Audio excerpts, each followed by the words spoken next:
Nirbhaya act కింద case book అయిన AP మంత్రి రావెల కిషోర్ బాబు తనయుడు సుశీల్ని కాసేపట్లో మ్యాజిస్ట్రేట్ ముందు హాజరుపరచబోతున్నారు. హైదరాబాద్ పోలీసులో న్యాయమూర్తి ఆదేశాల ప్రకారం తరువాత చర్యలు ఉండబోతున్నాయి. ఇవాళ ఉదయాన్నే అతడికి ఉస్మానియా హాస్పిటల్లో వైద్య పరీక్షలు చేయించారు. గత రాత్రి నాటకీయ పరిణామాల మధ్య బంజారాహిల్స్ పోలీస్ స్టేషన్లో లొంగిపోయాడు సుశీల్. అతడి డ్రైవర్ రమేష్ ఈ ఇద్దరిని ప్రశ్నించారు పోలీసులో. సుశీల్ కారు బాధితురాల్ని ఫాలో అవుతున్నట్లు తాజాగా బయటకు వచ్చిన సీసీటీవీల ఫుటేజ్లో స్పష్టంగా కనిపిస్తోంది. అయితే సుశీల్ మటుకు ఇదంతా పథకం ప్రకారం జరిగింది అంటున్నాడు. తనకు కూడా తల్లి చెల్లి ఉన్నారని, తను ఎలాంటి తప్పు చేయలేదని ఉస్మానియాలో వైద్య పరీక్షలకు వచ్చినప్పుడు అతడు చెప్పాడు.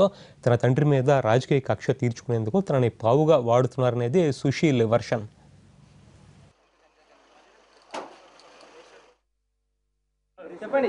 కావాలని చేసిన పని అండి. ఎందుకంటే నేను చాలా చదువుకున్నవాడిని, నాకు ముందు నాకు చెల్లి ఉంది. ఇలాంటి చేసే పనులు కాదు అసలు. చేసే పని ఎప్పుడు నేను ఇలాంటి పనే చేయను అసలు. నేను కావాలంటే నేను చదువుకునే వ్యక్తినండి, ఎంబీఏ చేస్తున్నాను. నేను ఇప్పుడు ప్రజెంట్ నాకు చెల్లి ఉంది, మమ్మీ ఉంది, అందరూ ఉన్నారు. చిన్నప్పటి నుంచి నేను మా మమ్మీని చూస్తాను, చెల్లిని చూస్తాను. అమ్మాయిల మీద అమ్మాయిల పట్ల నాకు గౌరవం చాలా ఉంది. అలాంటిది నేను చేయలాగే ఎప్పుడు చేయను, ఆ పనే చేయను. కావాల్సి ఇరికిచ్చారండి. డాడీ మీద ఉంటుందండి.